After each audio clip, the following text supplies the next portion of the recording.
మిత్రులందరికీ నమస్కారం. హైదరాబాద్లో షాకింగ్ ఘటన. భయంతో పరుగులు తీసిన ప్రజలు. కొందరి పరిస్థితి విషమం అంటూ వార్తలైతే వస్తున్నాయి. దాని గురించి వీడియో చేయడం అయితే జరుగుతుంది. చూసేద్దాం.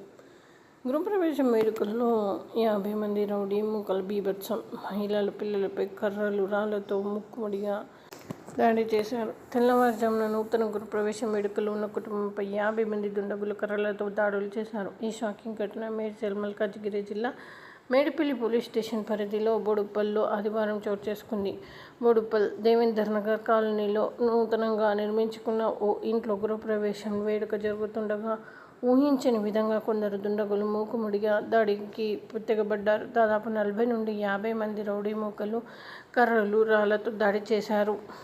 గృహప్రవేశ వేడుకకు బంధువులు స్నేహితులు వచ్చి ఎంతో సంతోషంగా ఉన్న సమయంలో దుండగులు గుంపు ఒక్కసారిగా గేట్లు బద్దలు కొట్టుకొని లోపలికి చొరబడింది. వయసుతో నిమిత్తం లేకుండా ఇంట్లో ఉన్న మహిళలు, చిన్నపిల్లలు, వృద్ధులపై కర్రలతో విచక్షణారహితంగా దాడులు చేశారు. అడ్డు వచ్చిన వారిపై రాళ్లు రువ్వారు. ఈ భీకర దాడిలో వేడుకకు వచ్చిన బంధువుల్లో పలువురు తీవ్ర గాయాలయ్యారు.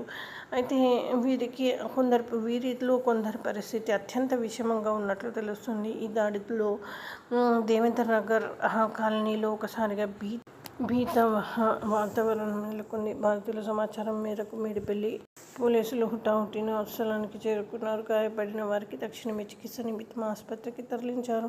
పాత కక్షలు, భూ వివాదాల కారణాల వల్లే ఈ మూకుముడి దాడి జరిగి ఉండవచ్చని పోలీసులు ప్రాథమికంగా భావిస్తున్నారు. ఈ ఘటనపై కేసు నమోదు చేసుకుని నిందితులను పట్టుకునేందుకు పోలీసులు రంగంలోకి దిగారు. సో ఇది ఫ్రెండ్స్, మంచి సంతోషమైన సమయంలో ఇలాంటి పరిస్థితి రావడం బాధాకరం విషయం కదా ఫ్రెండ్స్. సో ఈ విధంగా వార్తలు అయితే వస్తున్నాయి. మరి thanks for watching. Please do like, share, subscribe for more updates.